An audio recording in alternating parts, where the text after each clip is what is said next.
Mr. Speaker, I've been in this role for 3 weeks. Does the minister know what an RPAL is? No, Minister. I do not. Might have been the second week, when we had that committee of the whole, and I inadvertently stumbled upon Mr. Speaker, I've been in this role for 3 weeks. a rather revealing moment in the government's approach to a very significant issue. So. All right, well, let's go to that clip, which I think has been famous, infamous, depending on how you want to look at it. And we'll ask a bit about this because it does go into the larger conversation about the Liberal approach to crime, to firearms, legal firearms that our hunters and farmers use.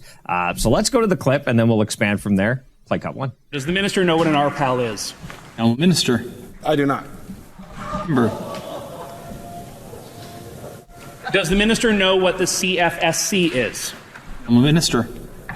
I do not, no. Member. I'll stipulate, Chair, that is the Canadian firearm safety course that all gun owners in Canada have to do to get their firearms license. Has the minister ever done the Canadian firearm safety course? The Honourable Minister. Speaker, it's my 3rd week on the job. No, I have not. The Honourable Member. Does the minister know what safety classes and safety demands are expected of law-abiding Canadian gun owners? The Honourable Minister. This is not about law-abiding gun owners, Mr. Speaker. Honourable Member. How can the minister make that claim when he doesn't know the basic fundamentals of law-abiding gun ownership in this country, Chair?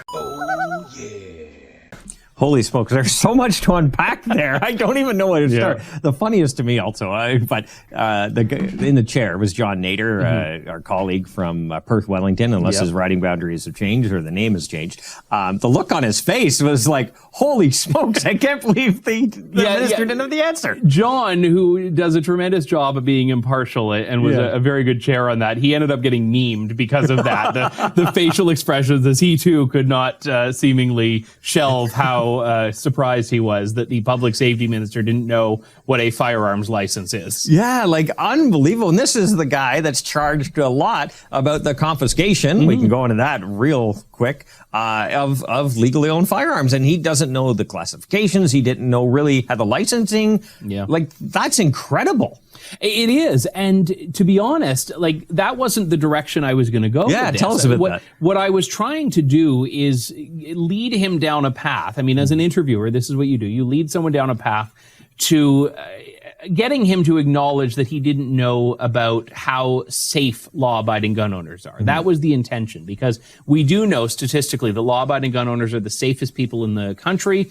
They are regularly vetted. They're screened. They pose no safety or security threat when we're talking about the sources of gun crime. And I was trying to walk him down that path. And I had asked him originally, we didn't see it in that clip, if he had an RPAL. And then when I saw the blank stare on his face as he asked me to repeat the question, I knew in that moment I was pretty confident he didn't know what it was. So I just changed tack immediately, and it ended up being a shockingly revealing moment in the course of this government's approach to an issue. Yeah, and his writing is from Scarborough. Mr. Chair, I have asked the minister a number of questions seeking specifics on the bill that they've prioritized as number 2 in the order. Their first bill that they've put forward in this Parliament. The minister hasn't been able to provide any of the details that would satisfy some of the most pressing issues facing our country right now.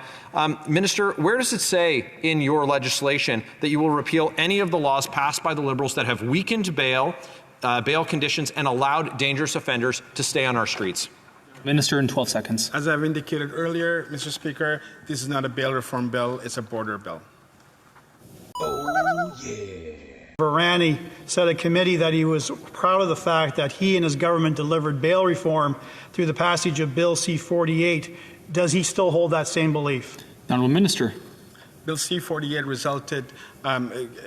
was a result of consultations and engagements we had with the provinces and territories. We will continue to do those engagements and bring forward appropriate. The Honourable Member.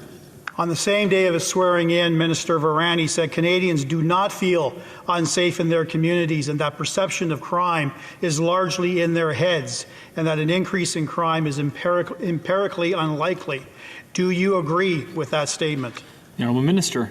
I can't speak for former Minister Varani, but I can tell you the police chief for the City of Toronto has indicated that audit thefts are down by 39%, home invasions down by 42%, homicides by 67%, shootings by 46%. I confirmed with them. Time.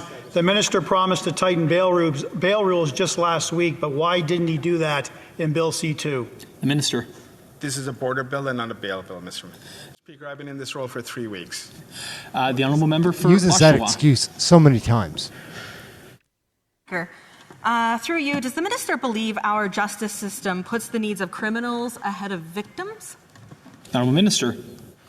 We have a well-developed justice system that balances the individual rights of those accused with the collective rights of Canadians. Mr. Speaker, we as Canadians, as governments, we need to do everything in our powers to ensure that people are... The Honourable Member. Mr. Chair, the minister, as the fact of the matter is the federal government funded this so-called safe supply program that has now been ended up in the hands of drug dealers and drug traffickers, resulting in the seizure that I just mentioned. Does the minister regret and apologize for funding these programs? The Honourable Minister. Mr. Speaker, in the 3 weeks since I've been appointed, I've been working on a bill, Bill C-2, that will ensure that we continue to fight fentanyl at our borders.